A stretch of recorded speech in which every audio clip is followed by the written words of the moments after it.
Okay, there we go. How's everybody doing tonight?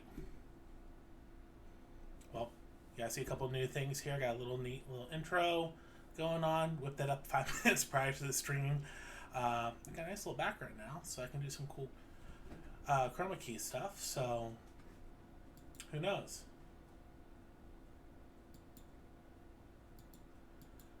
So we are going to go ahead and try to pick up where I left off last week.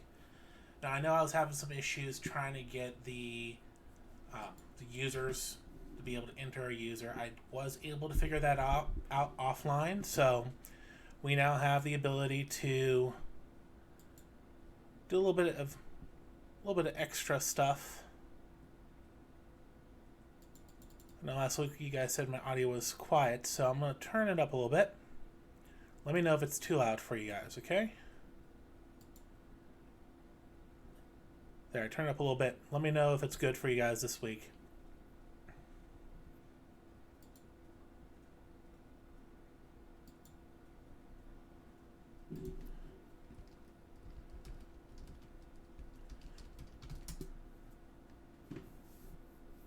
How about now? Can you hear me now? Perfect. So last week we left off with me having troubles with the adding of new users. That way we can at least test out some of the login features. While I was able to get that figured out, let me kind of show you what we're looking at here. Excuse me. So in our web config, like I mentioned before, this is where you set up a lot of your settings that are out of the box. So what it was is I had this one line wrong. I had one of these numbers backwards. And the same thing with these. That's what happens when you copy and paste from other code. It may not work in your new stuff. So I was able to get that taken care of.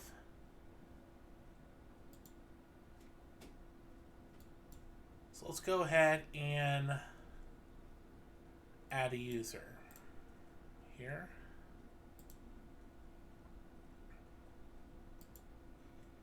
Great, so here's our IIS server. I already have that entry in for the website like I mentioned before. And we're just going to double click .NET users. Oh, don't tell me.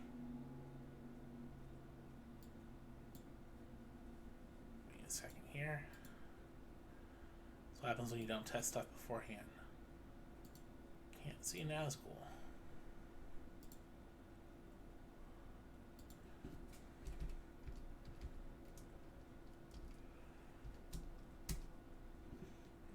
It's there.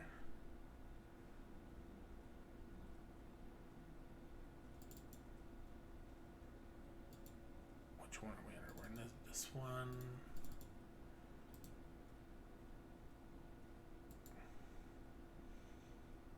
I'll just, for the sake of arguing, close it down and open it back up.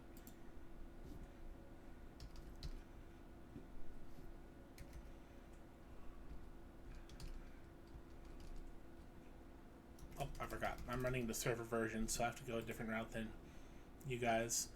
Now, I did whip up a video a couple hours ago, like about 18 hours ago, to show you how to install everything. And part of it actually shows you how to create the shortcuts for these.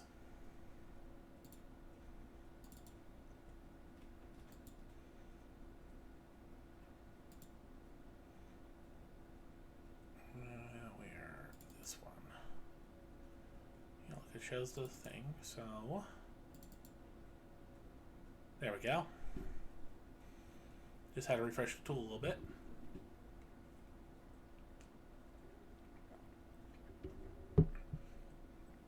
Now, I did not add any users at all.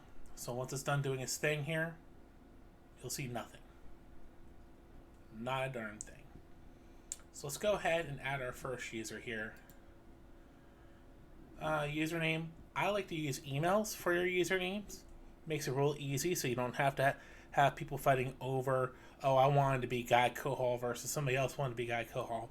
And it also takes away a lot of the backend work you would need to do in order to double check usernames and return if they do have that username or not. This will actually help out. So let's go ahead and do test account at guidecohol.com. Use the same thing for the email address. Password, we're going to do I love spam 31. So that's capital I, lowercase love, and capital S on spam 31. That way you guys can try logging in as well. Now, I do have it set up for security questions. It gives you a couple default ones here. You can actually use whatever security question you wanted. If you want a different one, you can type the different question right here.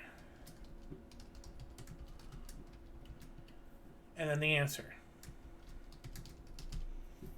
So if we need to reset our password later on, it will ask us a question here. We respond back, not there.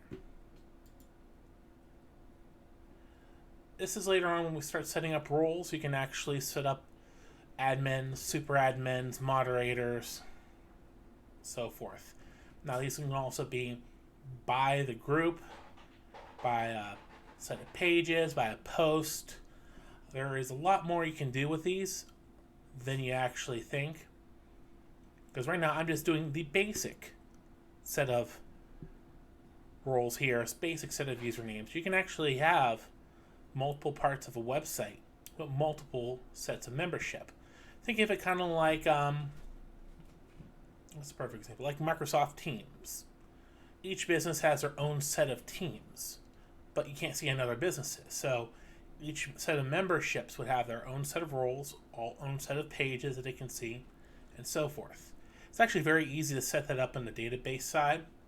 We'll actually get to that in a couple weeks or so, but let's go ahead and finish adding this user. Ooh, specified password is invalid. Does anybody know why? I do.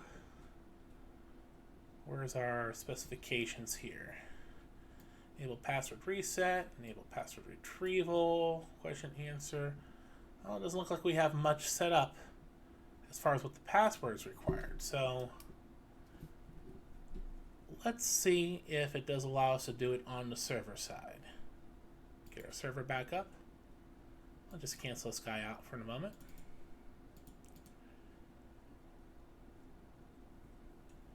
What would that be under? Probably under providers. This is users.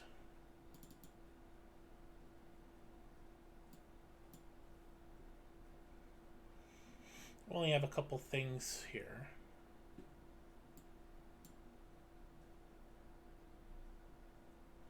So we really don't have any specs on the password.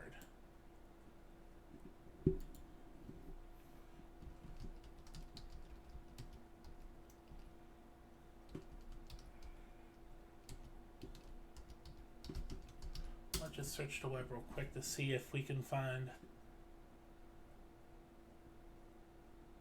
what the actual set of criteria are. Okay, we got... Okay. Application name, good. Database string, good.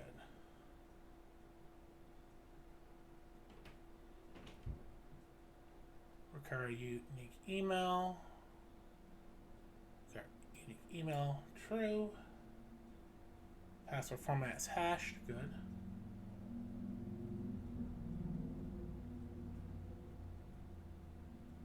Let's see what else.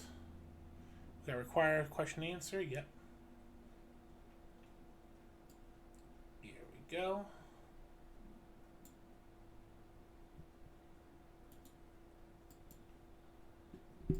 Pop these in here.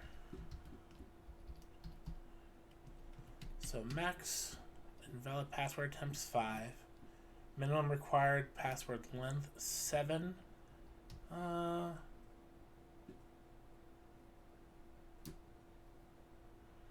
I'd say 8 is a normal minimum.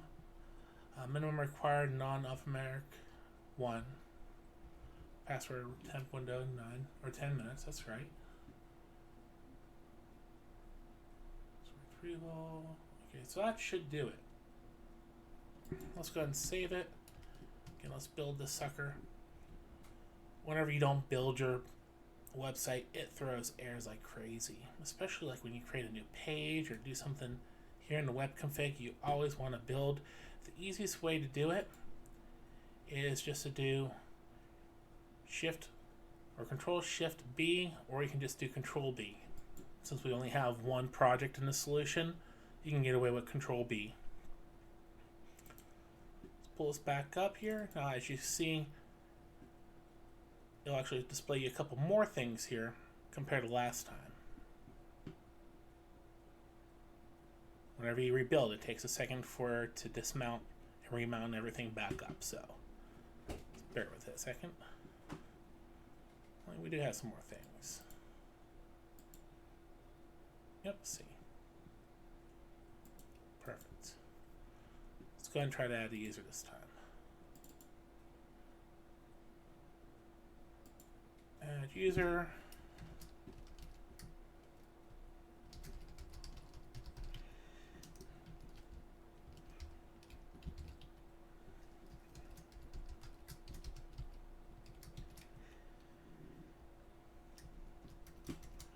So this time we're going to do I, love, capital SPAM, 1 exclamation mark. So I, capital LOVE, capital SPAM, 1 exclamation mark. There. Now we got all of our fancy stuff out of the way. First pet's name, dog. Next, no rules needed, finish. There we go. We got our first brand spanking new user. So let's go ahead and look back at the code here from where we left off. Before we went on a little tangent of making some funny stuff about one of my buddies who's watching here, we had this login page.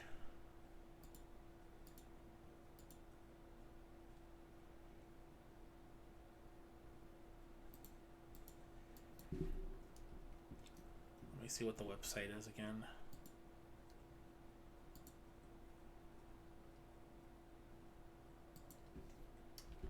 ACNH. Oop.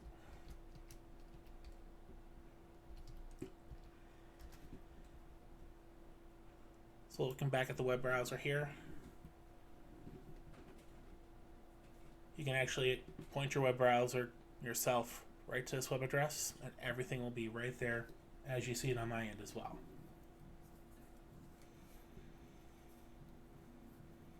Our basic website here. So we're going to log in.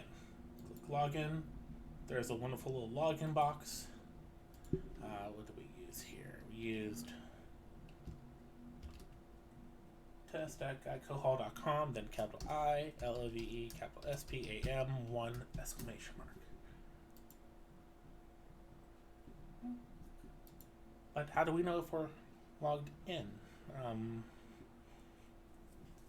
Yeah, this is where it gets confusing. We just drew everybody right back here, right back at the main page. You don't know if you're logged in. You click login and it just draws you right back here. What's wrong? Nothing's wrong. You actually are logged in. But let's tell the website to kind of show that you're logged in. Let's go back to our site master page. Remember, this is where we have those wonderful menus at the top. And here's our login. In fact, this is that whole top part right here. This whole thing. So you know what? We're going to create something what's called a login view. A login view, I just found this thing out maybe a couple months ago. This is one of the coolest things ever. So let's say login view.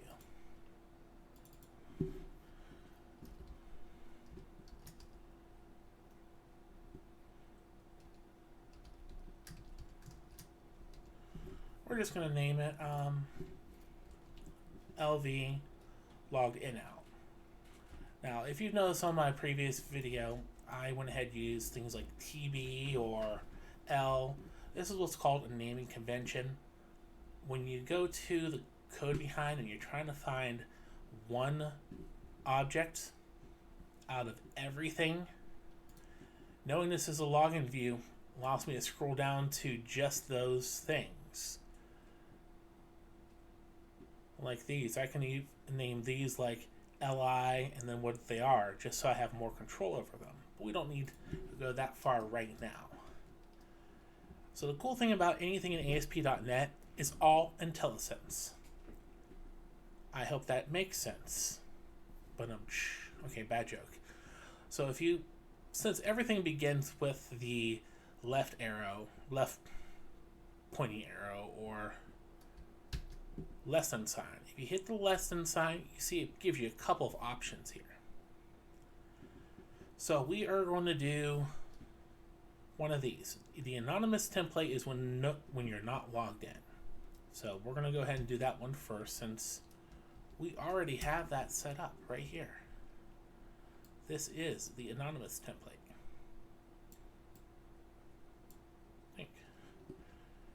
We're going to go do Control K, then Control D. That just helps format everything. Makes it look pretty. And there we go. There's our when you're not logged in. Now, how about when you are logged in? So we can do the logged in template. Let's just use, I'm just going to copy this. We don't need these two. In fact, we're going to change this guy here a little bit.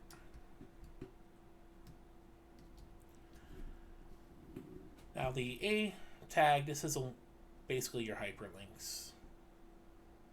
And I mean, this has been around for a long time. We have a run at here so the server can access it, but that doesn't need to be there. Technically, we can get away with just that. But the fact that this is a link, we can use in .NET what's called a link button.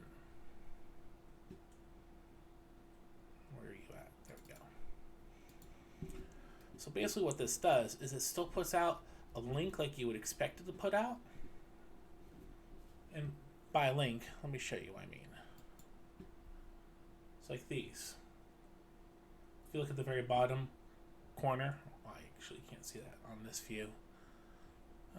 Browser full screen. There we go. So if you look in that bottom left corner, those are the links to the actual page itself. Now, I don't want the logout button to direct you to a page per se, but I do want it to log you out. So we're going to make it a button. In websites, buttons do things either on the page or in the background. This time we're going to want to do it in the background. I'll show you here. So back to the code.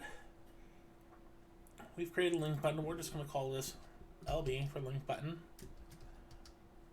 Log me out. I'm just going to call this log out.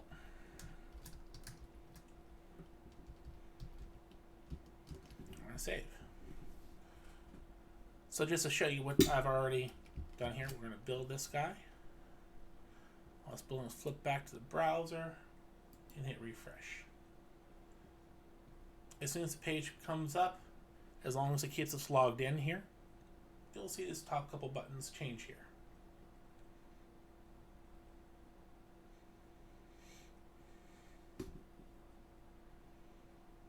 There we go. But when we click log out, it doesn't do anything yet. We haven't told it what to do. So let's go ahead and go into the code behind for site master, not login. We're doing the site master. Remember earlier I said how your naming conventions can help you out. Here's a list of all the stuff that's on here. Normally you'll have many more as you go along. I've had as many as a couple hundred, depending on what I have on the page. So we're gonna do something with this LV. Actually, we have to do it a little bit different here, since anything inside one of these login views cannot access the backend code directly. So we can actually tell it to. So we want to do an on-click event. Everything's on something. On click, on hover, on mouse over. There's a lot of them. And in Visual Basic, you even have the action to set your on-client click. The difference is on-click will execute something on the server side. On-client click will access something on the web browser side. So if you just wanted to go ahead and change a color of something, you can do that. You don't have to actually refresh the page. We'll get into JavaScript stuff more in a little bit. So we're going to do the on-click, and we're going to tell it to create a new event. So now I create a new event, and if you go to that backend code, here it is. So we're going to say, what do we want to do? Let's do forms, authentication, sign out. And when we sign them out, we don't know what page you're going to be on. This is the template for all of the pages. So let's go ahead and redirect them back to the main web page here. So response dot redirect. And as I mentioned before, that tilde will put in all the fancy stuff of what domain you're on, and then slash. So there we go. Let's build that sucker up and try it now.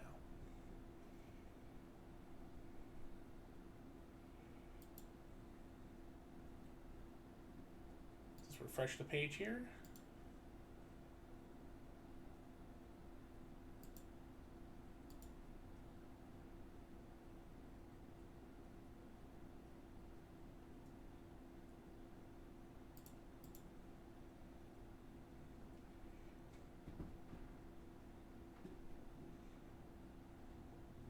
Go. I didn't keep us logged in because hitting the refresh button does some weird stuff in .NET.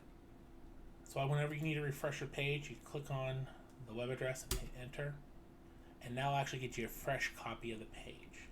In that case, remember we clicked log out? Well, now log out has something that it does. So I did it. Let's try this again. Log in. We're going to use test.guy-cohol. I love capital S on spam 3 exclamation mark. Oh, what did I do wrong?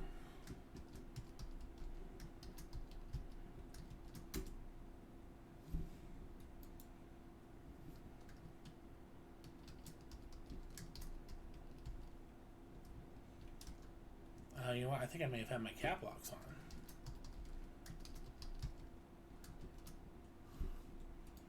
Let's try this again.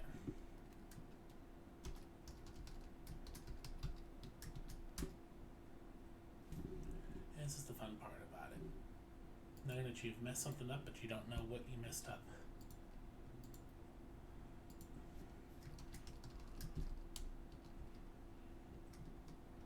Oh, no, we did one. Okay, I remember what we did wrong. There we go. Yes, I'm going to save this time. So now we're logged in. Well, obviously we have nowhere else to go to show you this, but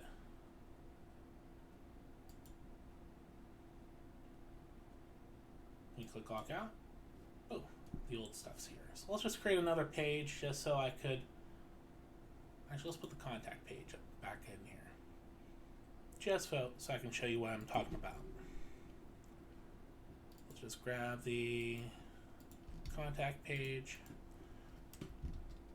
Let's just assume this is a page you can only access if you were logged in. Make it look pretty. Let's go ahead and do it. Ooh, I didn't switch screens there. What you guys didn't see is I just copied this down to here. So we have one when you're logged in as well. So back to the web browser, let's log back in. Logged in, perfect. We have a contact page, we're there. Now let's see if we can click log out. There, now goes it, puts us right back in the main screen. But what if you wanna, I mean, you can do a couple other things on that log off. You can check, hey, is this a publicly viewable page? If so, leave them there. But we're not going to get into that part. Let's go back to that whole login view thing. Make it even fancier.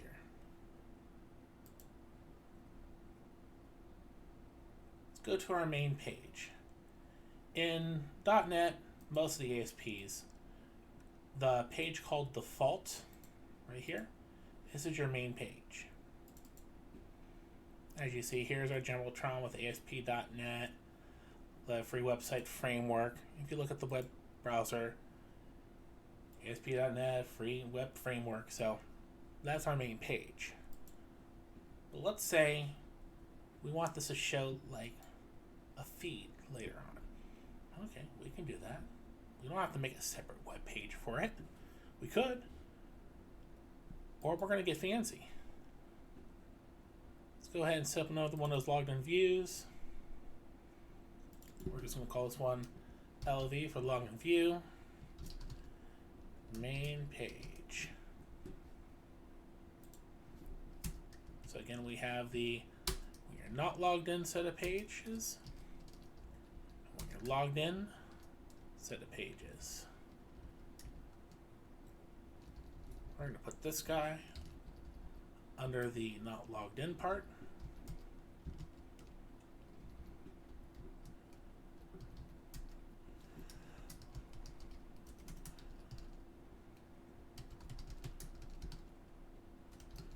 Welcome to the test. Let's go ahead and make this a little bit bigger. H1, for those who don't know what it is it sets you up on what's defined as your header 1 criteria.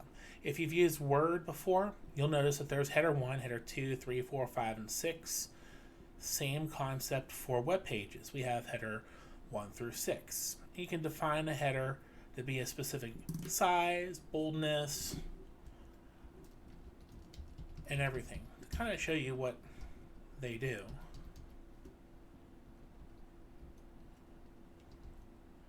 Changes 2, 3, 4, 5, 6.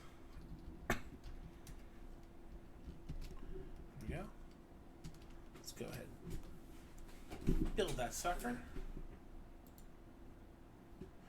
And let's go back to the web page.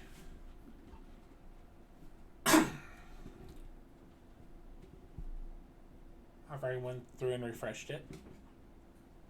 Just waiting for it to pick up the build. There we go. Now we're just going to go ahead and log in. So as you can see, these are predefined sizes and everything. The good thing about using headers for certain things is later on, let's say if you change the header size for the whole website, it doesn't matter what page it's on, it will change automatically, kind of like you would in Word. So it does have its perks of using certain things and not having to sit there and define each and every title, size, and everything. It does make it a little bit easier in the long run.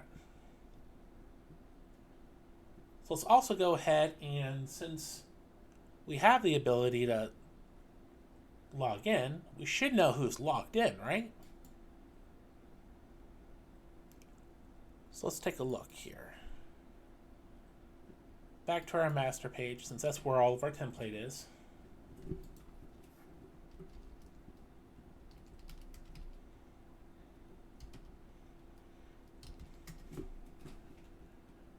And what we are going to do is we are going to add a little bit to the nav bar here.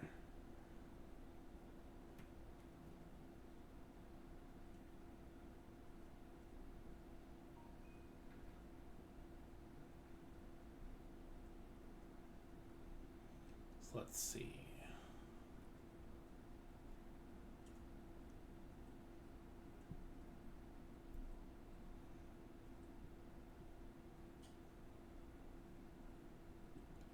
I'm just trying to find what our codes are for the having stuff on the right side of the bar here. We'll just try.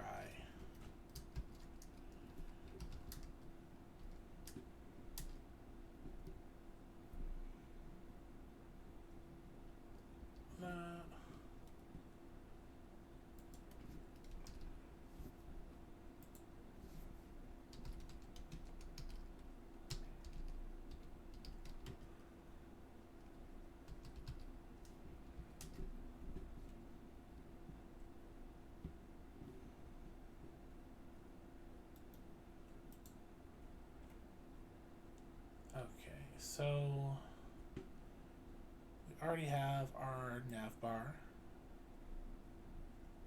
here. This is the stuff that goes to the right, so no, we don't need another div. Copy and paste that.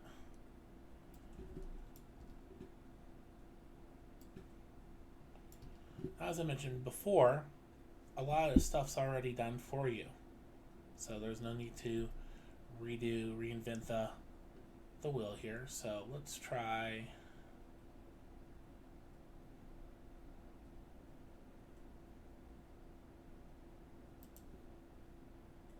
I think it's nav right, if I'm not mistaken.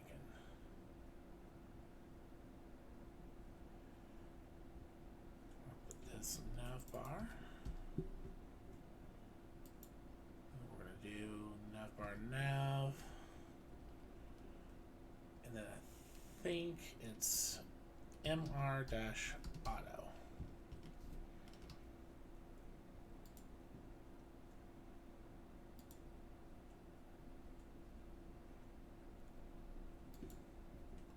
From what I'm seeing here, yep.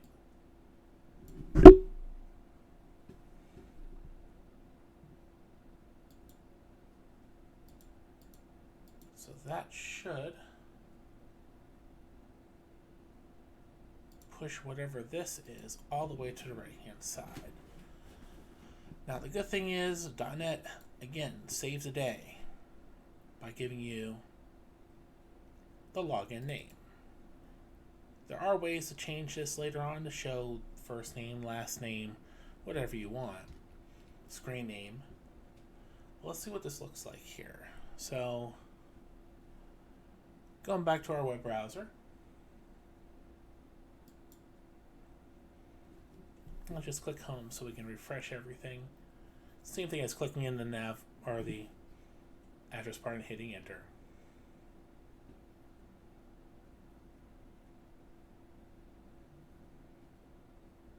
Let's see what we got going on here. So I did is I right clicked and did inspect. This allows me to take a look and make sure the code's coming through correct. And it looks like it is. Also lets me kind of pinpoint where things are. So as I see there, it is pushing it way up above.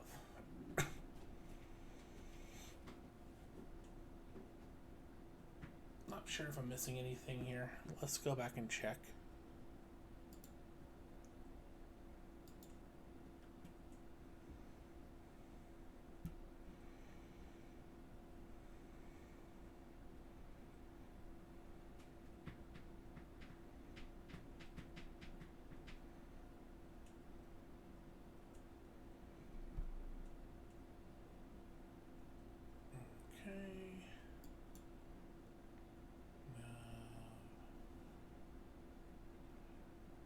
Let's try this.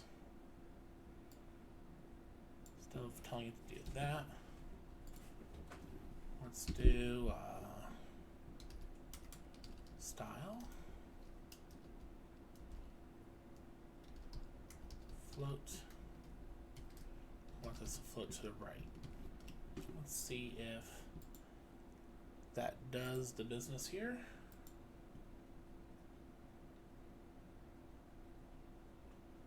It was way up here somewhere where you couldn't see. Now it is very useful to have the ability to position things off screen, but in this case I'm going to say no, it is not worth it, but let's see what we got.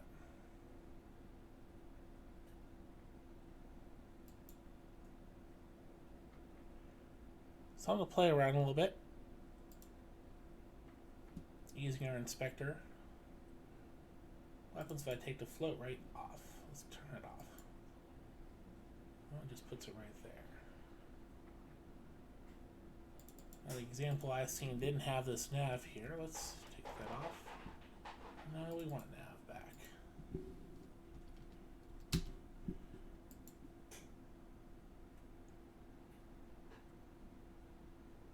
know what, just for to make it easier, let's just go back here, and instead of putting it as a separate item,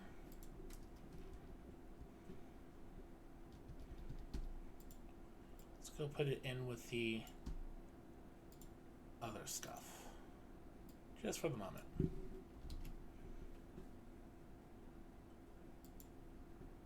we go.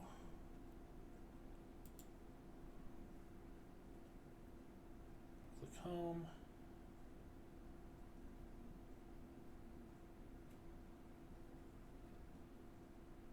Okay, it's still not showing up. Oh, actually, it is showing up.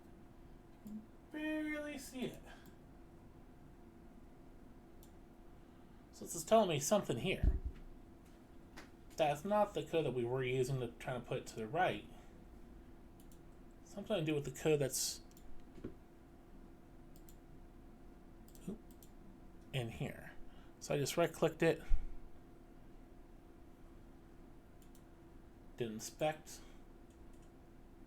and it's putting some sort of style on this that's not liking. Looks like the span tag here. So if I took that span away, let's see what it looks like. Span allows you to put some sort of style on a span of text. It's way up there still.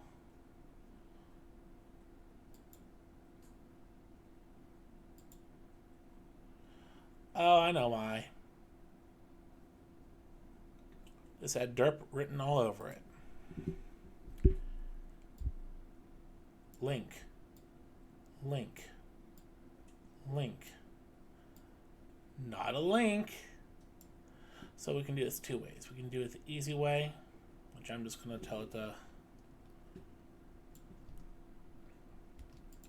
fluff it some.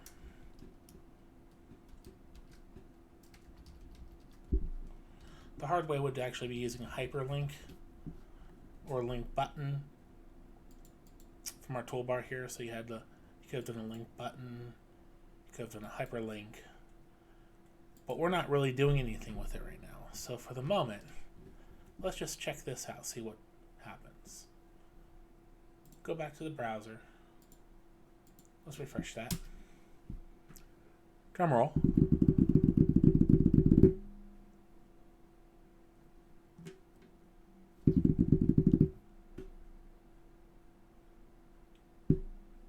There we go. Look, it's right there in all its glory. Now let's see if we can tell it to move over. Just try it out. We can do copy, copy element. Here's the other one. So let's go ahead, edit this, pop it in there. So we should have two of them now. Yeah, it's still a little on the high side.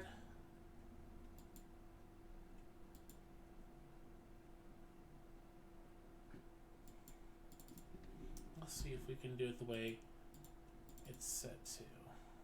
Let me make this one. Right. Margin right. Auto.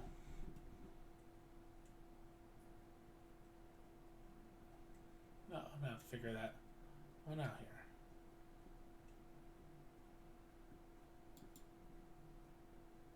Let's get rid of this real quick. Now all the changes I'm making over here will not affect what's actually on the web page. This is actually where you can play around and try different things here. Okay, float right didn't do anything. Let's do margin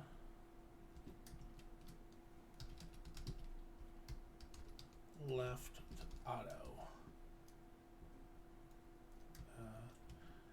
So I just like playing around sometimes, seeing if I can get what I'm trying to do to work. Oh look, see, this one's actually floating left automatically. So float right. Yeah, it's not floating right either.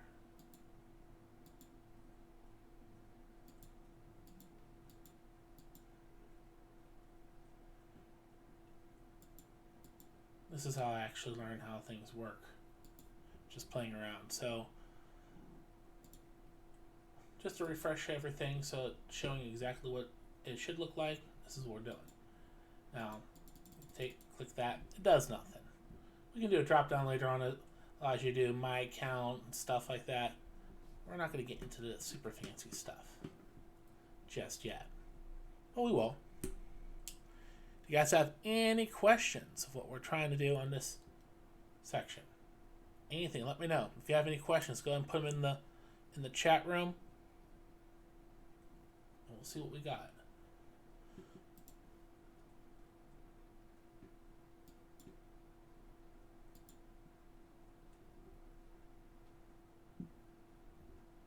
So that was what I was trying to accomplish last week, is just to get the login name to show up when you're logged in, to give you a couple options of when you're logged in, when you're not logged in, and also we should name our application.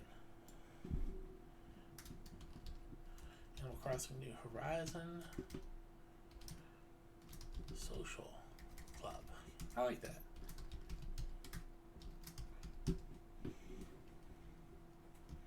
There we go. That will update next time we refresh. We can get icon to put on there too. Not worry about that right now. Now the thing is, you're not going to sit there and add every individual user as they come across, are you? The answer is no. Nobody does that. Let's go back to that main page where we have that little template showing the stuff before they logged in. Let's keep the Jumbotron thing going, because I kind of like that whole Jumbotron look when you aren't logged in.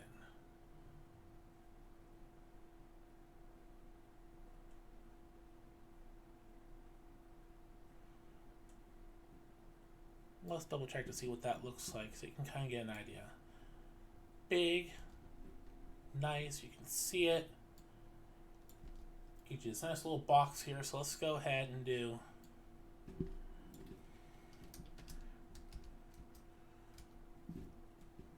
let's make our first actual page here. So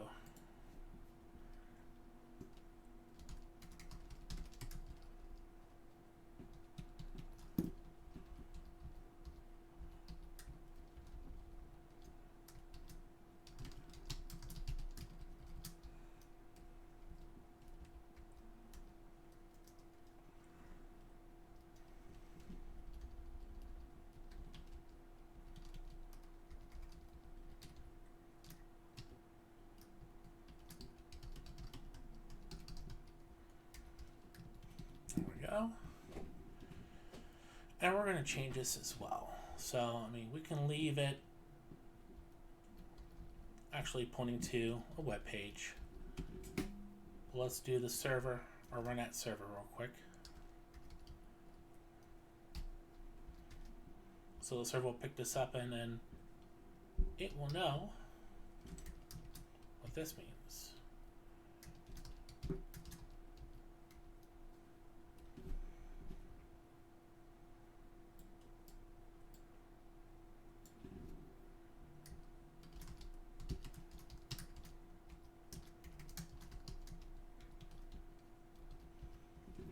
Sign up now. There we go. So not too many changes here. We deleted these buttons down here. Change what this said here. Let's see what we got.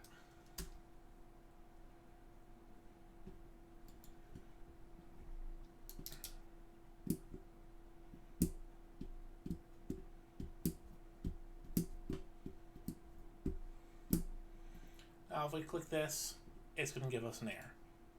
Boom. 404. Now if you guys don't know what 404 is by now, then you know,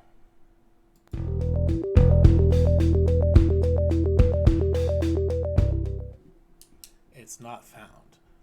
So the 404 code just means exactly what I just said. It means the file or directory not found. Because we haven't created it yet, right?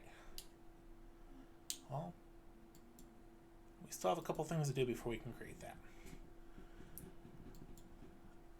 Now, as you've seen earlier when I set up the user here on the server side, only thing it asked was for a username, email address, password, and security question. Not too interesting at all. So let's go ahead and ask for some more information right off the bat. Let's get some info into the system ready to go. So when they do register, they don't have to fill out another registration form later on to get their information. So how are we going to do that? We're going to create a nice little database table. So let me see, I think this was our database. Yep. And on our last one, all these wonderful tables have been entered. For those who don't know what a table is like a spreadsheet. Think of a database like an Excel spreadsheet. Pretty much. So let's see.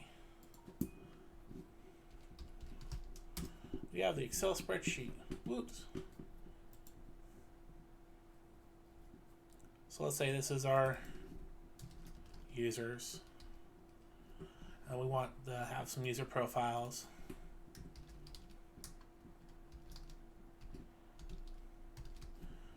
And we have some posts,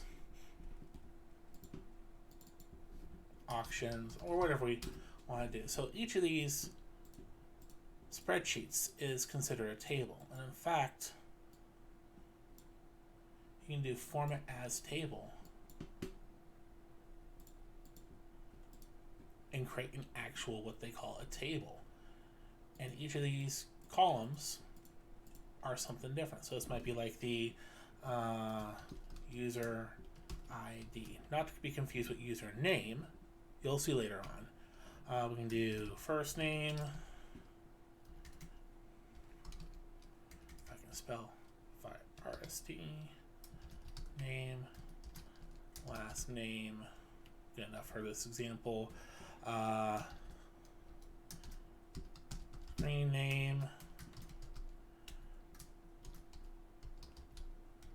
Since I'm doing Animal Crossing, we do island name, friend code,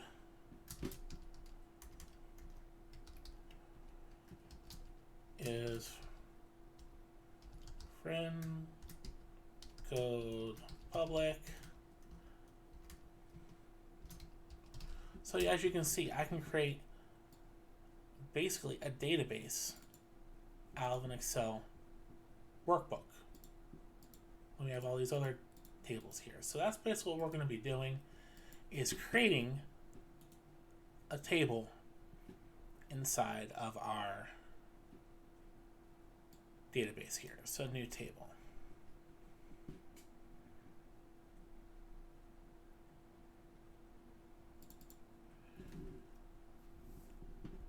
Give it a second. When you first load it up, it takes a moment just to load the design interface. There we go. So we're going to call this table profiles. Actually, better yet, user profiles.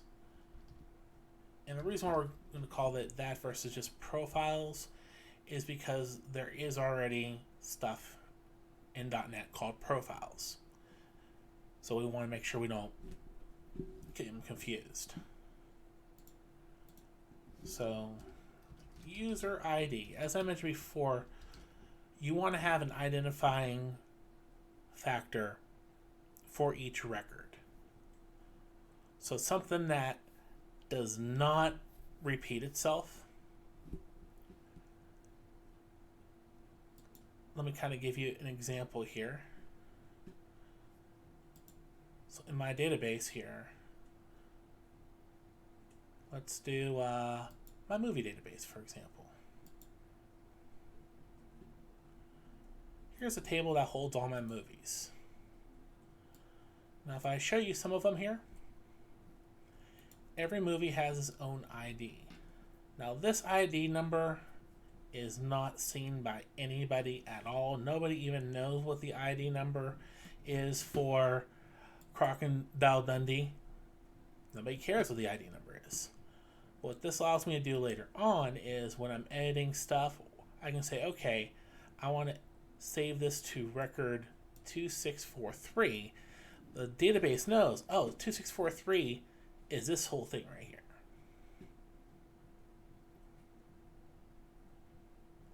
You'll see more about what that does later on. So going back to the code here, user ID, I found out saying this as a decimal. What this basically is saying is that this particular number can be, for example, 18 spaces. 1, 2, 3, 4, 5, 6, 7, 8, 9, 10, 11, 12, 13, 14, 15, 16, 17, 18.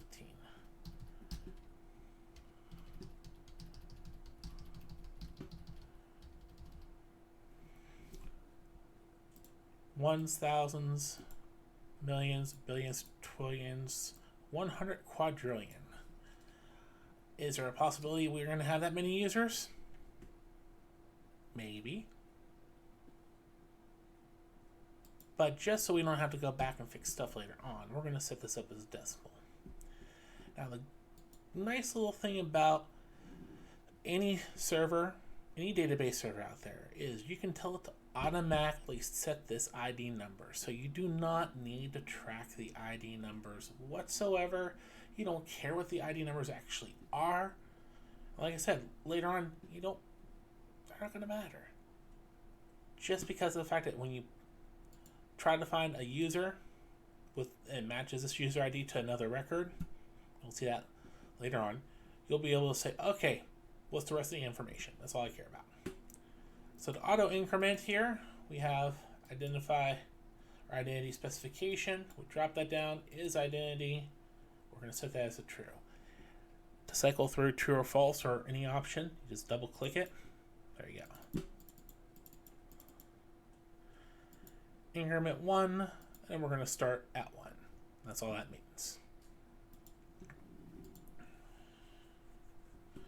Now we're going to also set up one called user key. Because the way we're going to identify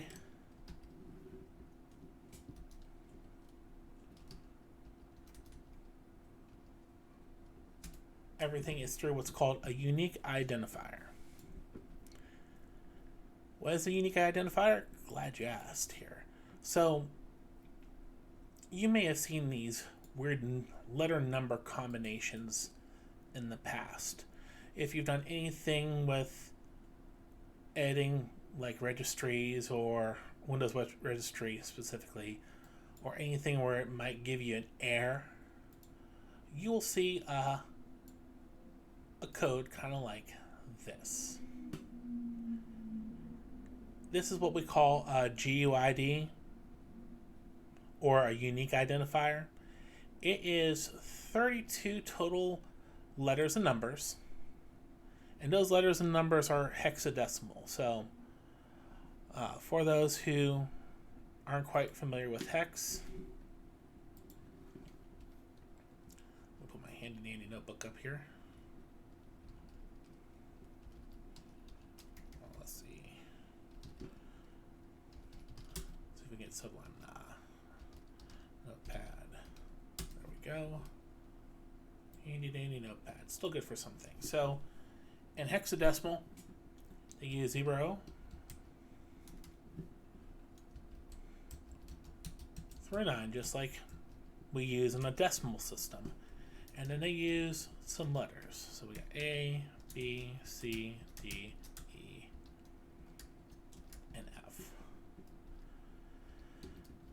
And then when they cycle back around,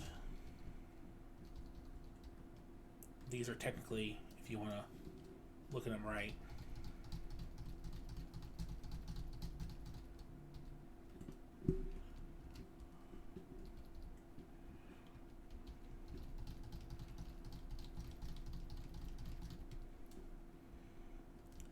So in other words, these kind of convert over to decimal real nicely.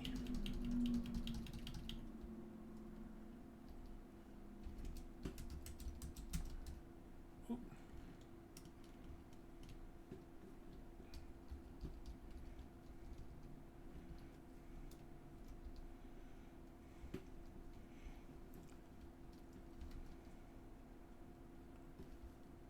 Oh, this is supposed to be 0.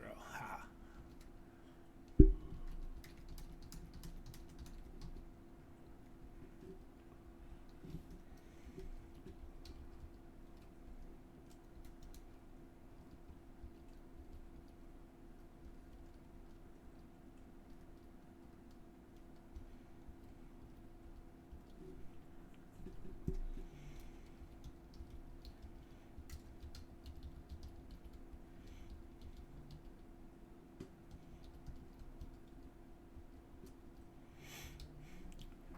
So the reason why they call it hexadecimal is the decimal system, what we're used to, is numbers 0 through 9. This is 10 characters.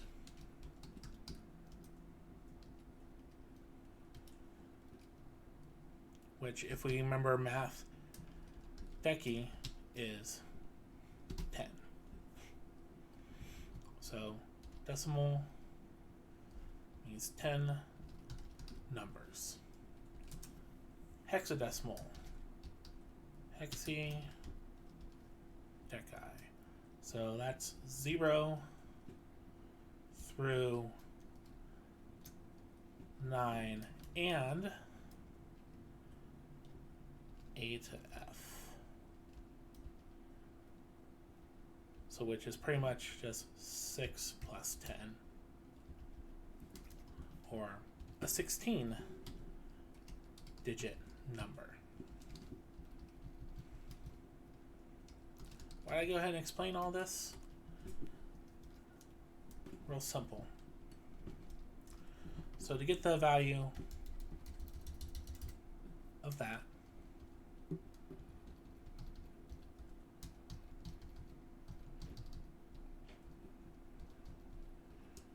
we're pretty much saying 10 is 2, 4, 6, 12 to the 13th power.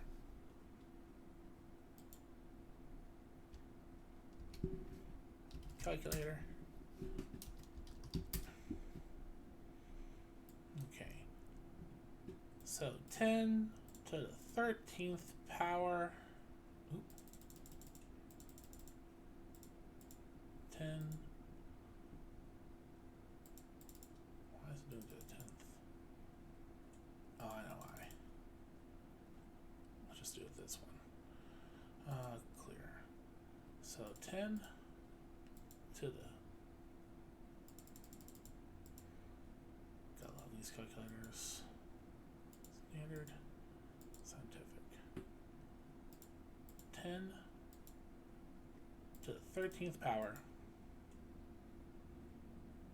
See, those numbers match up. But in or hexadecimal, it's a little bit different. You have 16. So this in hexadecimal would be 16. Actually be, 16. 16 to the 13th power. 16 to the 13th power. That's a lot more, right? Yeah. So basically what you're doing is you're saying 16 times 16 times 16 times, so forth and so on. So, being number warning. Let's see here. So we do 16 to the 32nd power. You will have a really big number. 3, 6, 9, 18, 27, So that's 30 places as is.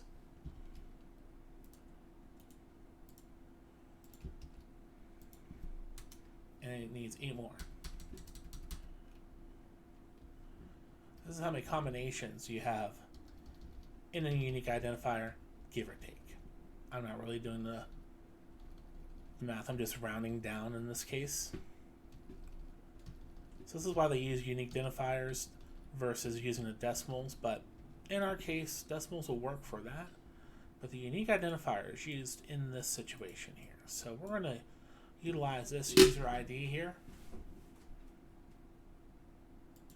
for this. In fact, we're going to call this user profile ID.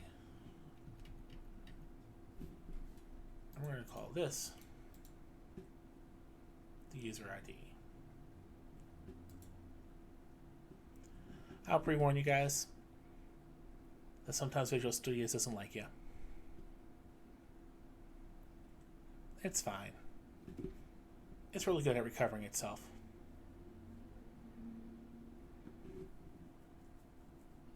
Let's get back to where we were. We're here, we're creating a new table.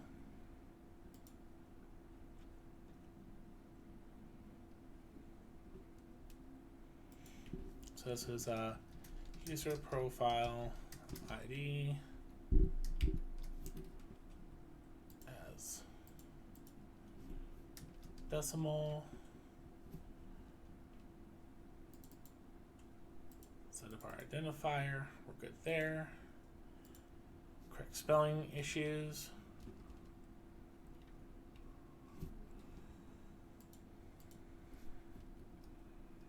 This is user ID. Unique identifier. Now, as you see, there's a couple other columns here. This little key right here is saying that this particular field is what we call a primary key. As I was mentioning earlier, this is the field that no matter how many records you can have the same user ID and everything exactly the same. But if you want to delete a particular record, modify a different particular record, or even retrieve one record that you know exactly which record you want, you're going to use this profile ID. That primary key is just telling everybody else who accesses this, hey, I'm the primary guy here. You'll see how that plays on later on. So, this next column, not null, or allow nulls. I have found out it's easier to not allow null values, which means there is no value. Which is funny, when you say null value, you mean no value at all. In Visual Basic, they consider that what they call nothing, because it is nothing. So user profiles. Right. So let's just get a couple of things in here real quick. Let's do first name.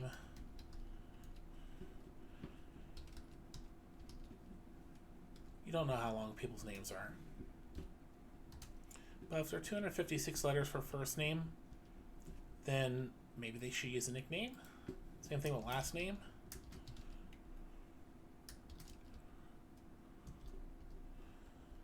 Varchar stands for variable character. So the way databases store information is based on size of the data type. So, for example, a varchar 256 allows up to 256 letters, numbers, spaces, special symbols. But it's not going to use 256 bytes of information. It's only going to use what it needs.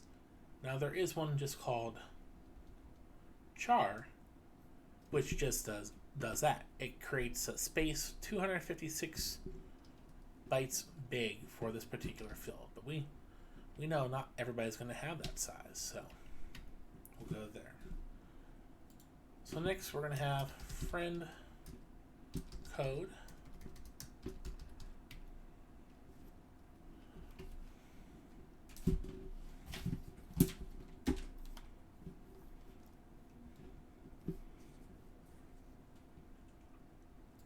have to check to see what friend codes are.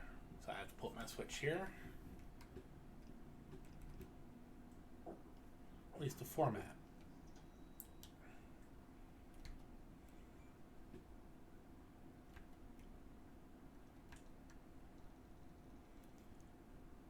If I am not mistaken,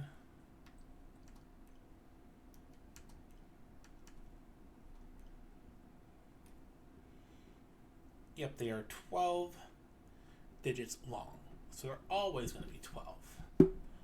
So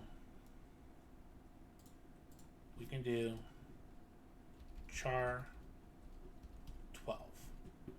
They will never be 13. They'll never be 11. They're always going to be 12. So we can tell it, always reserve 12 characters here. Makes it pretty easy.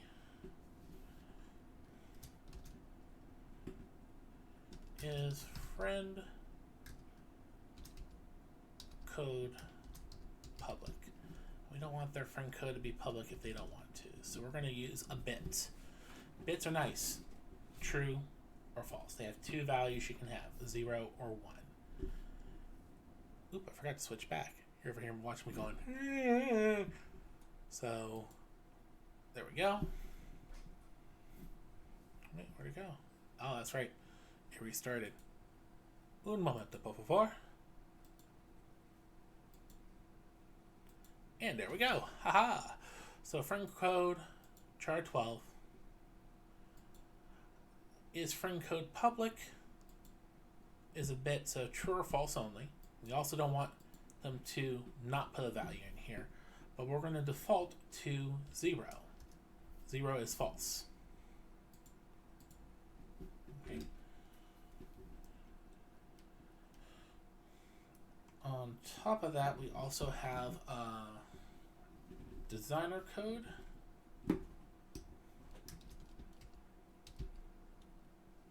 Designer code. We're going to use char 12.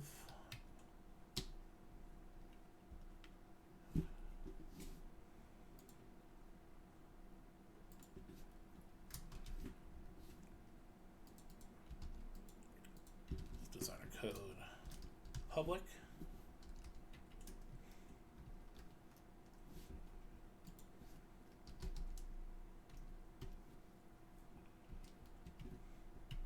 And then we also have new to the game,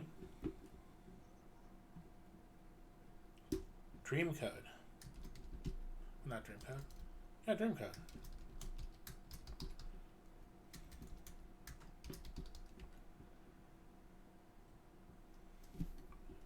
And we are going to cheat. We're just going to copy, paste.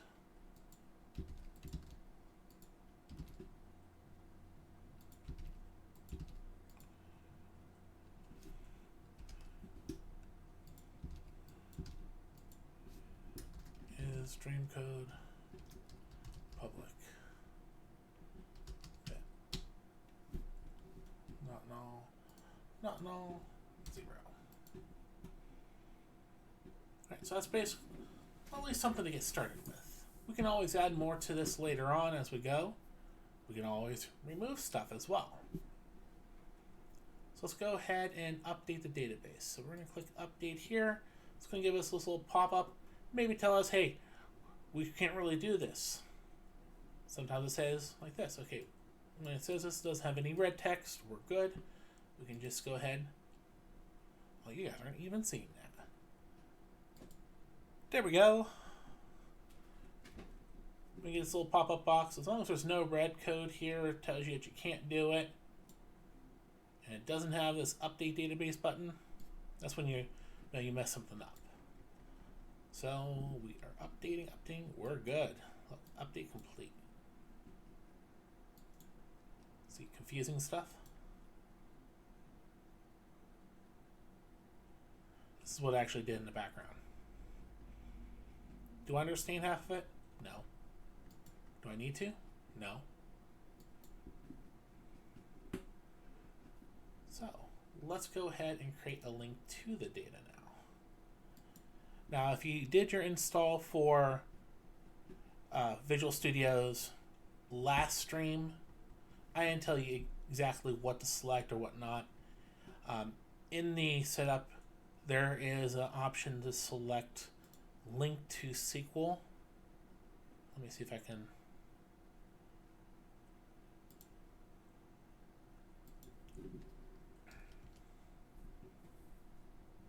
pull it up here. I'll get that pulling up. Ooh, there we go.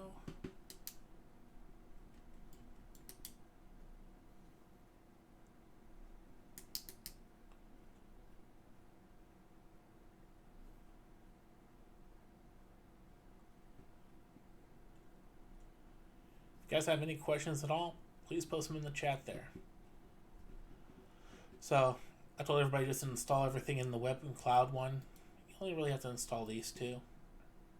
I mean, if you installed everything, all four of these, you're fine.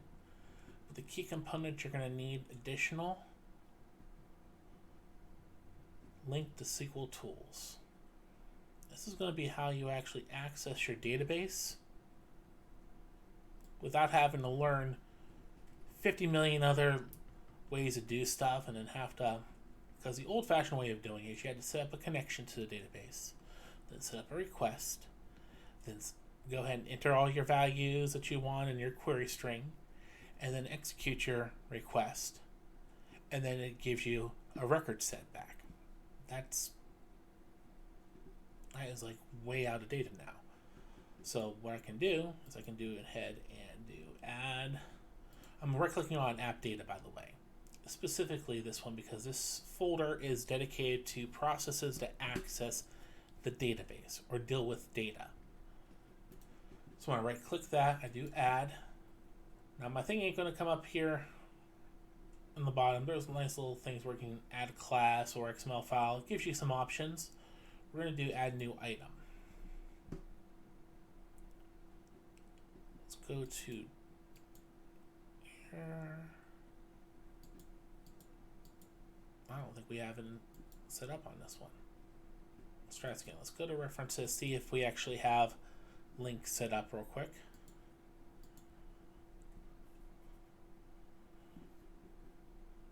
So the only thing I did is I just went ahead, sorted them twice so everything's in the correct order. Ah, no, I didn't select it. Here we go. System data link. Like I said, link is what we're going to be using to access the database. Makes it so much easier. Now let's see if we actually can add our... Nope, it's not letting me. I have to do it in app code maybe. So what I did is I right-clicked our project, click add, and it has ASP.NET folders. These are folders that are actually set up for specific reasons in code. App code is where you can place a lot of your additional backend code. I'll show you some of these probably next week. So I'm going to right click, do add, I'm going to do new item, and let's see if we have it now. I just clicked on Visual Basic. I'm going to alphabetize these. We're looking for a link to SQL. Oh, perfect. There we go. Link to SQL classes. I'm going to get very original. MyDB. I've been using the MyDB since I first learned about Link. And the reason why I use this versus something very extravagant, I mean, I can do like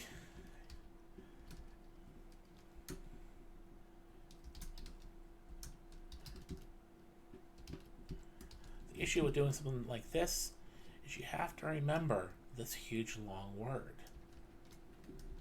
MyDB. 4 letters. And add that.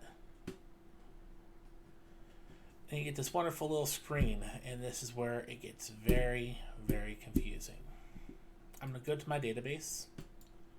I'm going to find that table we just made, user profiles, as an S at the end. When you drag it on over,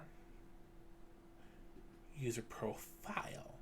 Because when you go to access it, you can access a single user profile.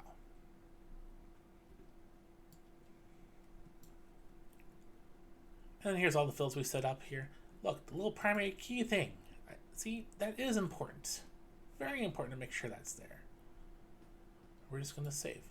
There, our connection to our database is done. So how do we access that stuff? Well, first let's go ahead and enter some data for our test user real quick.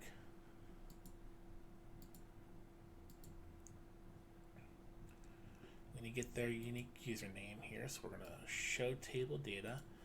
Now you're not going to need to do this later on because this will all be automatically done on the back end whenever a user is added. But we're going to do it because we had to manually add our first user, so we have to manually add everything, unless we're going to delete them and re-add them. But just for the sake of this, so we're going to do test account friend code. I'm just going to do 1111 1111 1111 is public. Yes, we're going to set this public. 2222 2222 2222. We're going to do public as well. I just want to make it easy. We're going to make that public. Look, you have our record there. And it automatically set up an ID. Again, this makes it so much easier in the long run. So let's go back to our main page here. Okay. We're going to do some fancy stuff.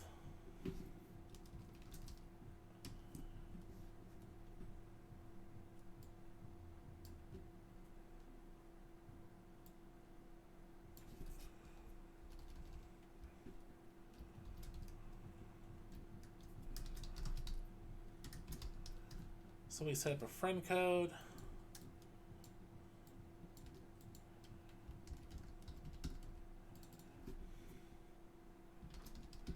Dream code. Sign code.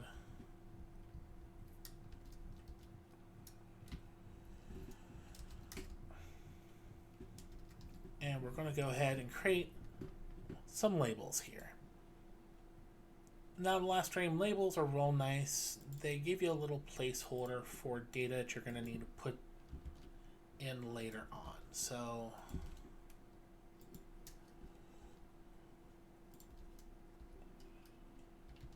let's name these. We're going to name this one L friend code.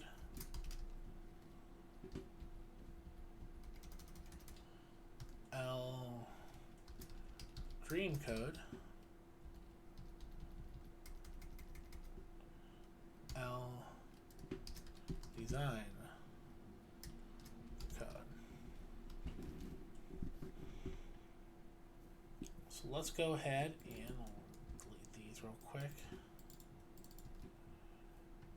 I know the friend code has like SW dash dream codes like DC dash designer codes like MA dash. I forget what they are, so don't quote me on these. If my Animal Crossing friends are watching, I'm sorry. Yeah, I did say automagically. The wifey hates it when I say that, but honestly, some of the stuff that we're doing seems like magic to the front-end users. It just happens. They don't know what we have to go through to put their name on here. So let's go ahead and put one on here as well. Let's call this L full name. And just for sake of argument, we're going to put Yo Mama here. So if we didn't put anything else in it, it automatically default to Yo Mama.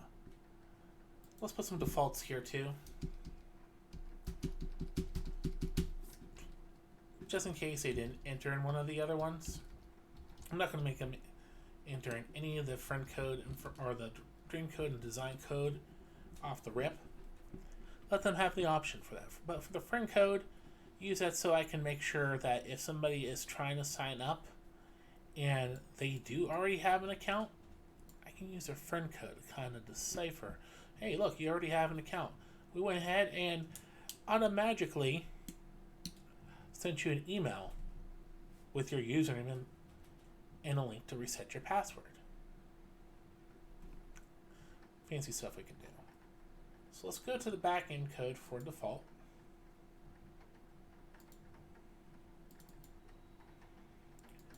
Since there's really nothing much we're doing on this page other than displaying some information, let's first check to see if the user is actually logged in here. So if page, because that's what we're on, user, their identity is authenticated. Now when I just put it this way, it doesn't look like I'm really doing anything, but this is the same thing as saying this.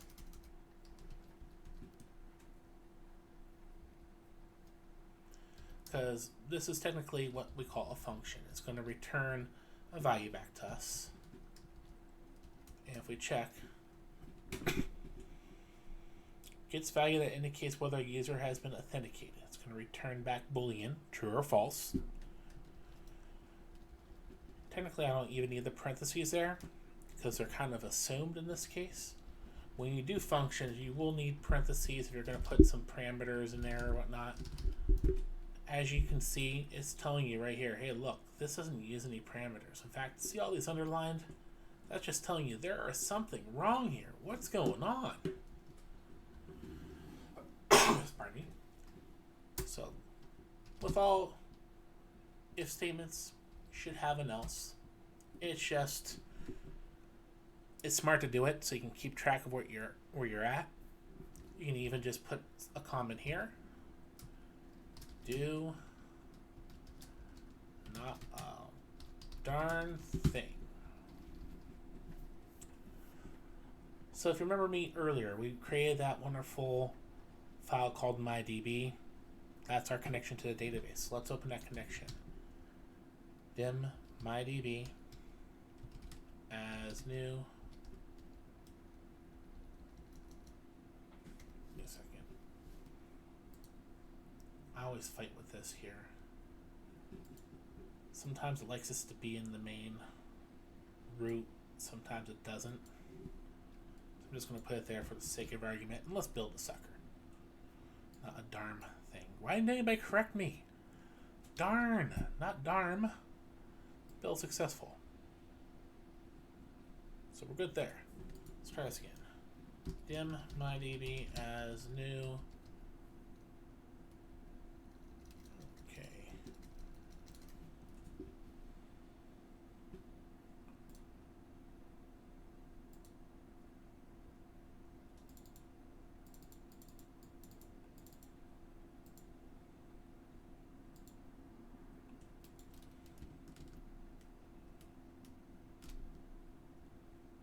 That's what I kind of expected.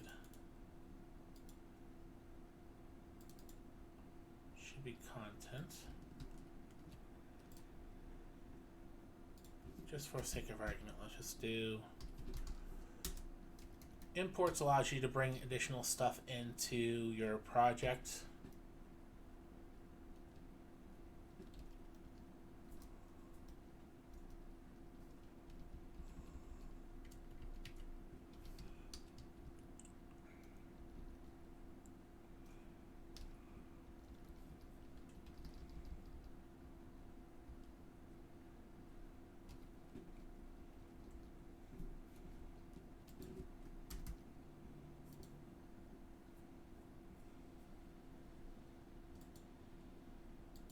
Did I save this? Let me just close it for the sake of argument.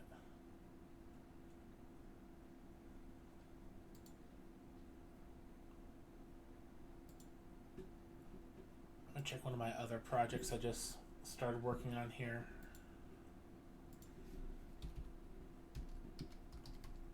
See where I stuck it there.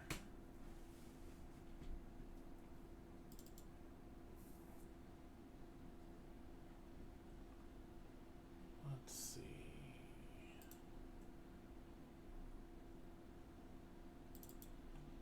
The funny thing about these couple hiccups I run into, I have it in app data. Let's try it again. Move you to app data. Yeah, so I want to move everything there. There we go. Let's recompile. Now a couple of things I've been running into here. These are things that you configure once for the website, and you never really have to set up again.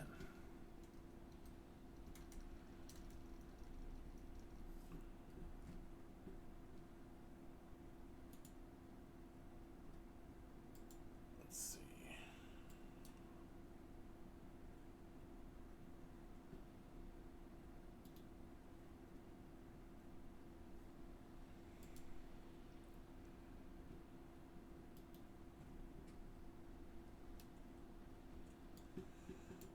Thinking there's something else we need to select here.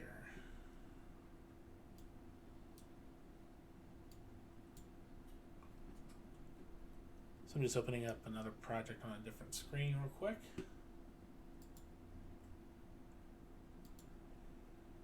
Content, don't copy, generator. Good, so that's set up right. Let me check my references again.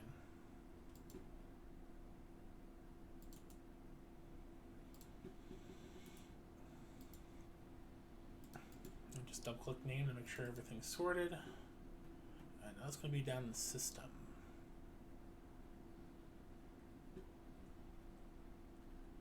Core, data, data set, link.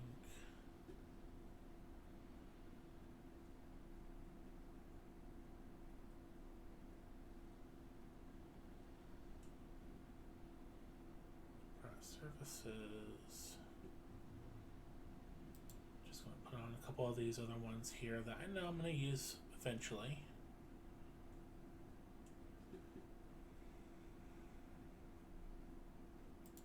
We'll go over those later on.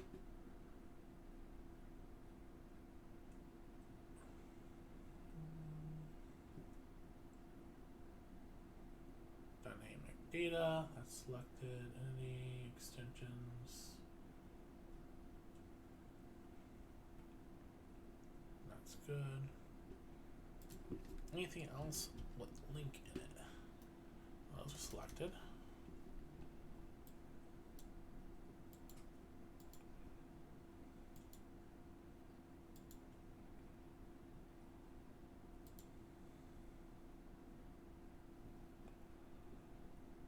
Entity.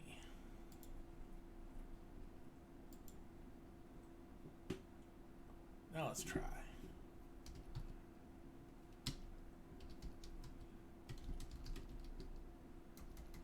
Let's build it real quick.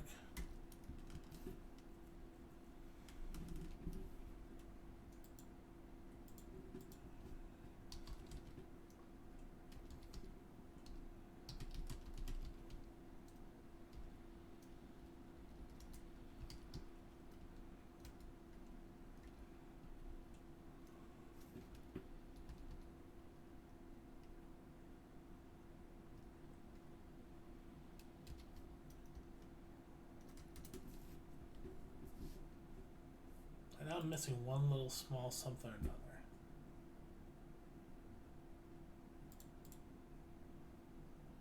Is something about web config maybe?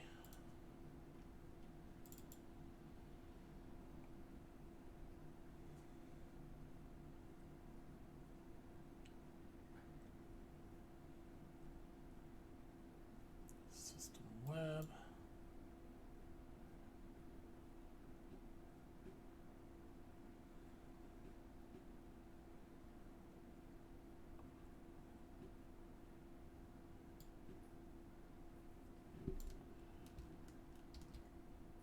I'm gonna go ahead and pop this in here and we'll comment that out.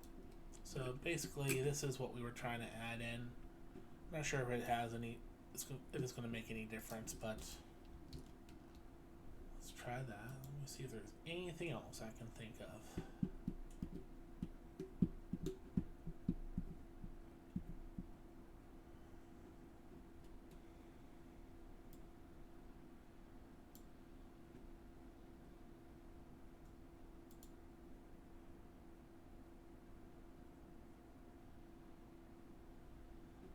Maybe it's because I'm using, no, it would still compile, would just throw me some errors. build good dim mydb as new. No.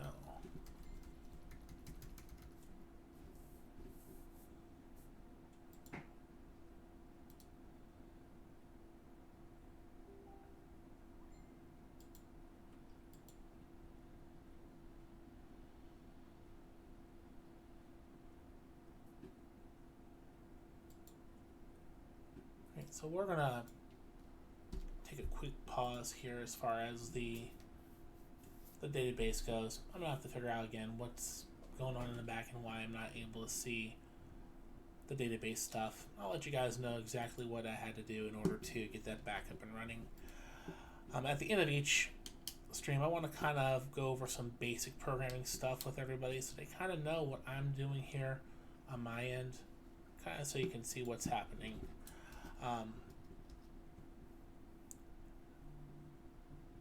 You see me use a lot of what we call objects or data types.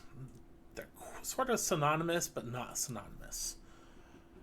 For example, dim is what you use in Visual Basic in order to set up a variable. So we're going to do variable iname.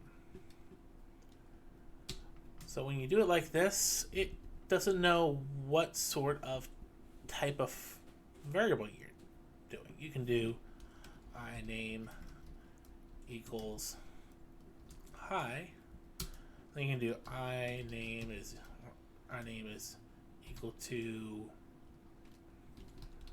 some big number, or iname is equal to, well, we have labels on the thing, so lv.main page, and this is all valid when you run the code. It will not throw you any errors, none whatsoever. But this is not the way you're supposed to be using your data types here. So if I were to do as string, let's say if I wanted it to be a set of letters as sting. Oh, I just seen this. When you make an error, it tries to show you possible fixes. Type sting not defined. That means sting is not an actual type of data. I can do show potential fixes. This is what it thinks that I might want. I do want string, so boom, string's done. Now will this compile? Oh, no, look.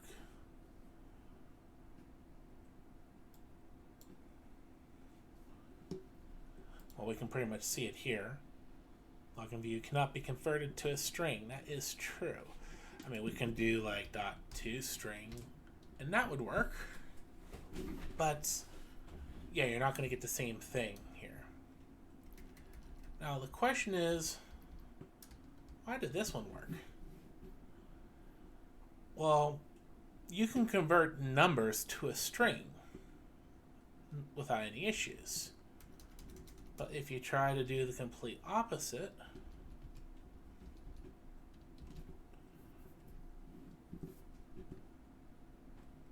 well, this is too big of a number.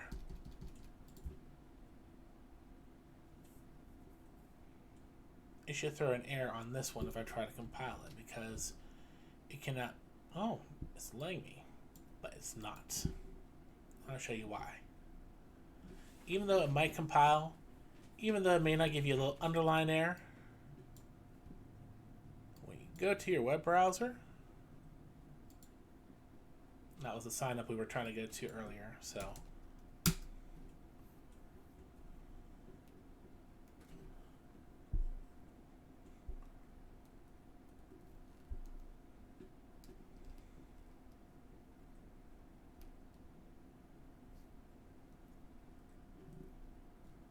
Oh, look.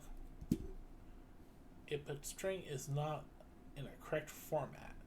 That's because it has alpha characters, actual characters. Now, if I went ahead and did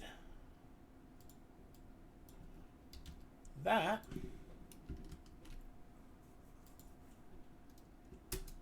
that would actually work.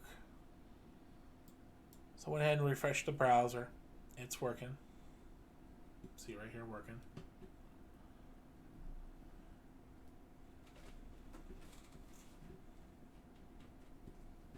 Normal, please. There we go, it works. So by telling it what type we're using, it does give us fix what we expect from the actual data itself. Now, this is a data type. There's also what we call objects as well.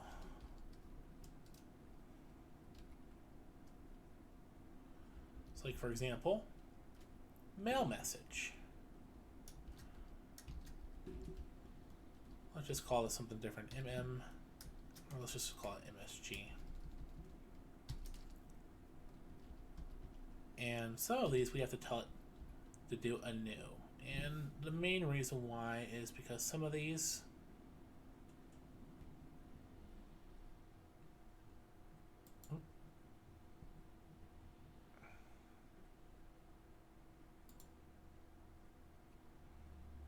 you have to actually tell it to do some sort of steps to set everything up.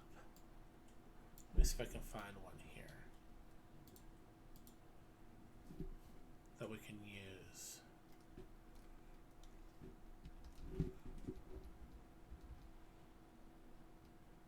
Oh, master page. Let's do this.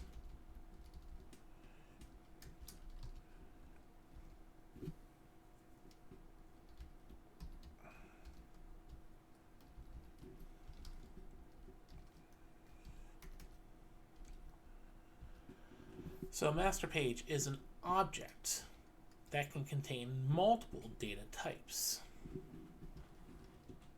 So MP main. Look at all this stuff it contains.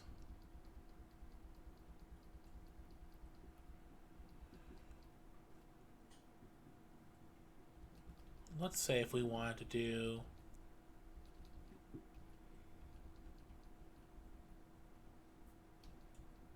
I'm trying to see what we can have fun with here. We have those labels. So let's go ahead and do some stuff on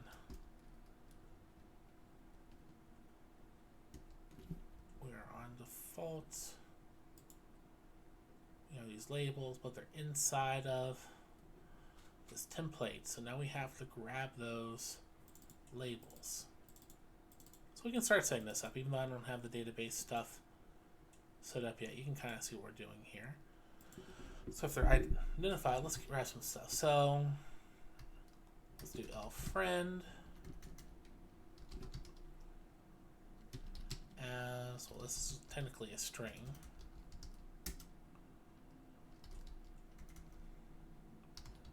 Dim L design. Actually, this is not a string. This is a label.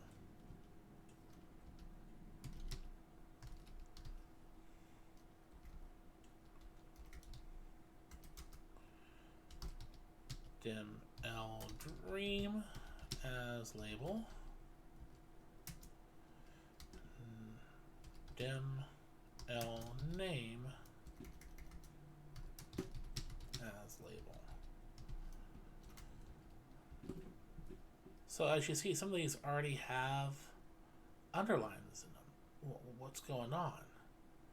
Well, a lot of different variables need initialized off the bat.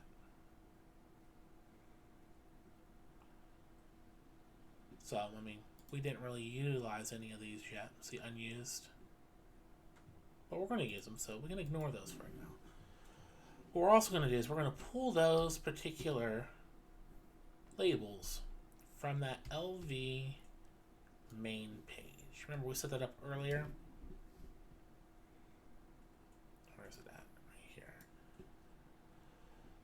LV main page. So we can tell it, okay, LV main page dot find control.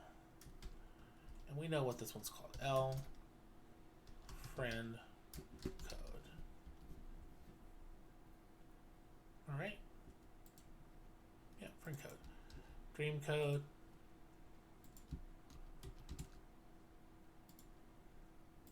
Design code.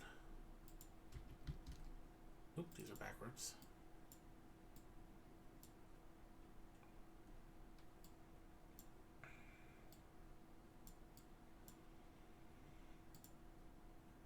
And full name.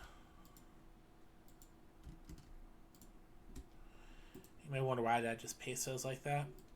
Because I am lazy. We're just gonna copy the parts that are the same, and there we go.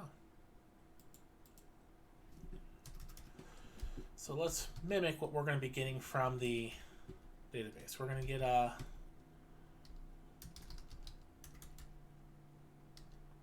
first name.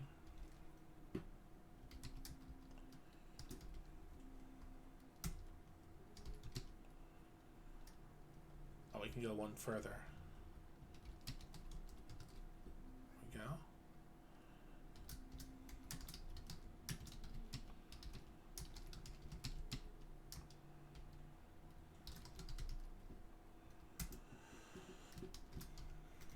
Then friend code.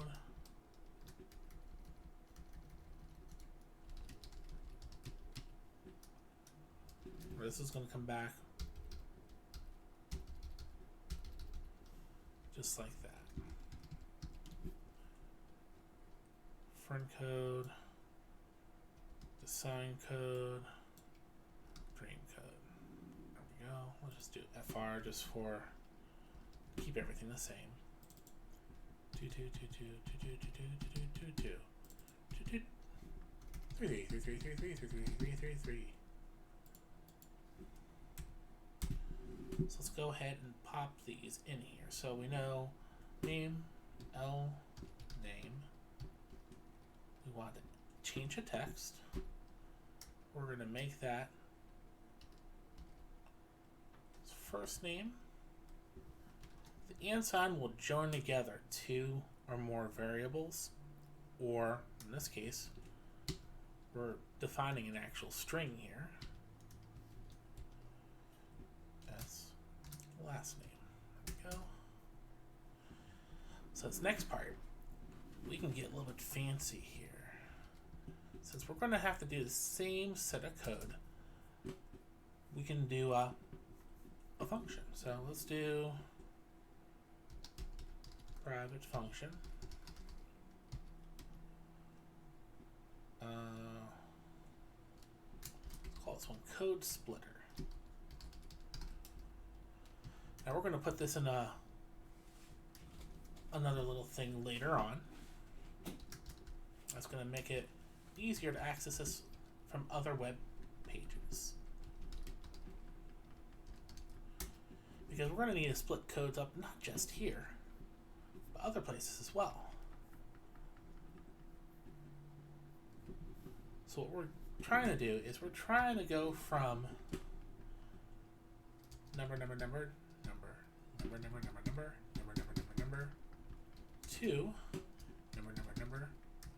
dash, dash, and then 4 more numbers. So that's what our goal here. So let's do set up a variable that holds just results, okay?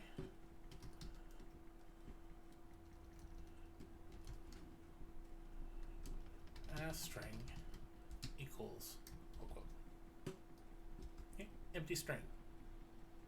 Not a null string. This is null. This is empty. The difference is if you actually look at the actual memory locations and all the technical stuff, a string technically is a bunch of stuff and then a null character at the end to say, okay, this is the end of the string. Well, if you have 2 null characters back to back, that is your null value, or nothing. This we're doing an empty string. So let's go ahead and do, let's do a for loop. For x is equal to 1 to 12. We have 12 characters. We don't care if there's anything more, anything less. In fact, we forgot to tell it that this is a string. As string. There we go. Because we can later on do as number or as integer and expect an actual integer. You can actually set up multiple ways of doing the same exact function with different sort of parameters. You'll see that later on. Okay. So let's get the character. What we're going to do is we're going to loop through this right here. Excuse me. One character at a time. So let's go ahead and grab that first character. So dim as character.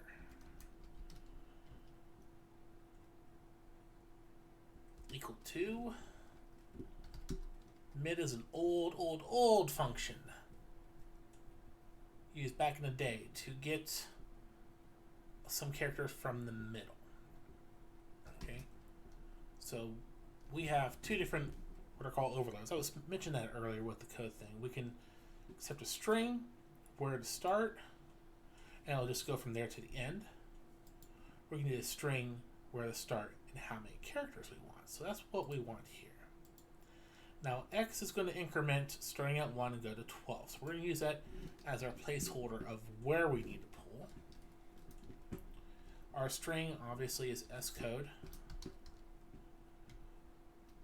So string, where we need to start, we want one character. Okay. So if x is equal to number 4, or x is equal to number 8,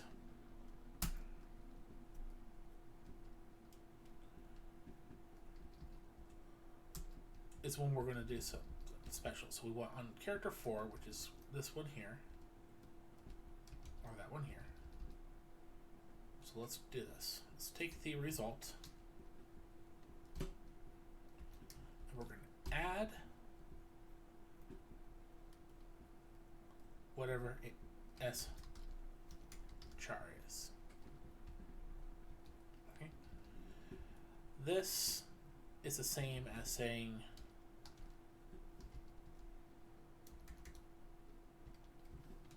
this, but that's an extra like 12 characters to type out.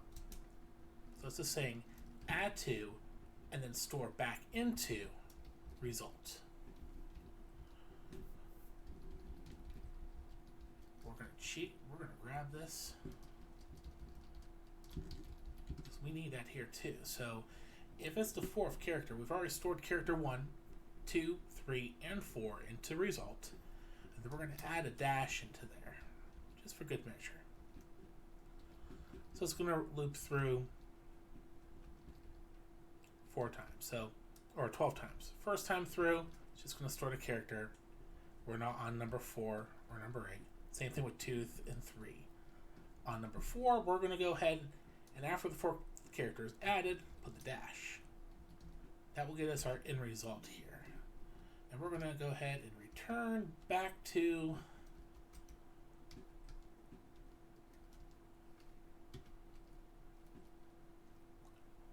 the calling party s results.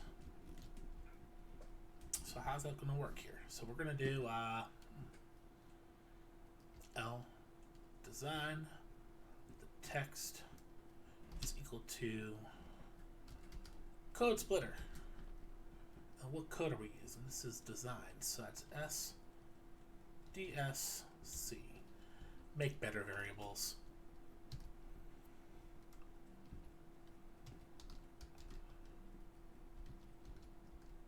Code splitter SDRC.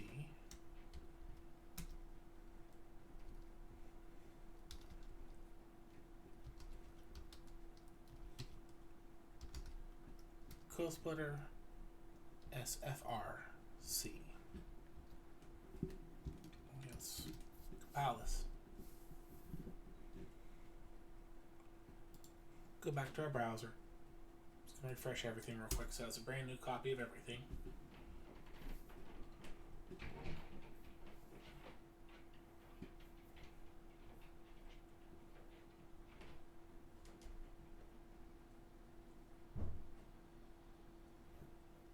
There we go. Let's log in. So you can use username and password. Oh, look, it threw me an error here. Object is not set to an instance of an object. Let's figure this out real quick. Line 19. Object is not set to an instance of an object. First name, good. Last name, good. Middle name, that's a label. Oh, look at this. How horrible.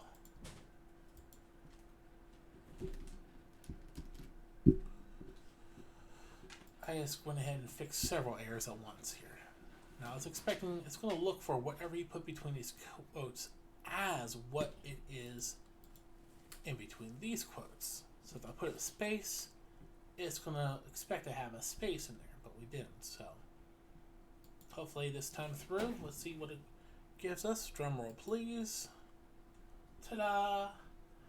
So it took those numbers and split them up. Now, just so you didn't say, oh, it was repeating numbers. That's to be expected.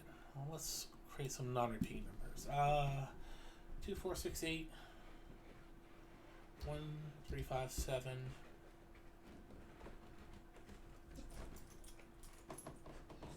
4, 3, 2, 1. Okay. So we're just going to go easy. 1, 2, 3, 4, 5, 6, 7, 8, 9, 0, 1, 2. This one, we're going to do that backwards. Save this. And let's double check to see if that worked real quick. Drum roll, please.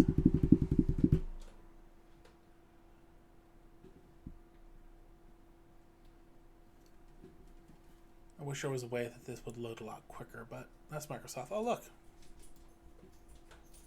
There you go. Separate those codes out perfectly.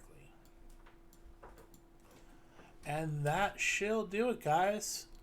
That's it for this week. We are going to go ahead and reconvene next Tuesday. We have switched it permanently to Tuesday, at least until the unforeseen future. Ooh, that's not what I wanted to do. Probably just tripped you guys out there. Trying to center this guy again. But, yeah, thank you guys for watching. Thank you for coming out, listening to me ramble. Next week, I will have everything with the database fixed and how we fixed it, as well as we're getting ready to go ahead and pull this data that we have here directly from the database. I'll go and create a couple extra users here who have different user infos. That way we can log into different accounts and show you that it does pull up from each of those users. Until then, you guys have a good rest of your night.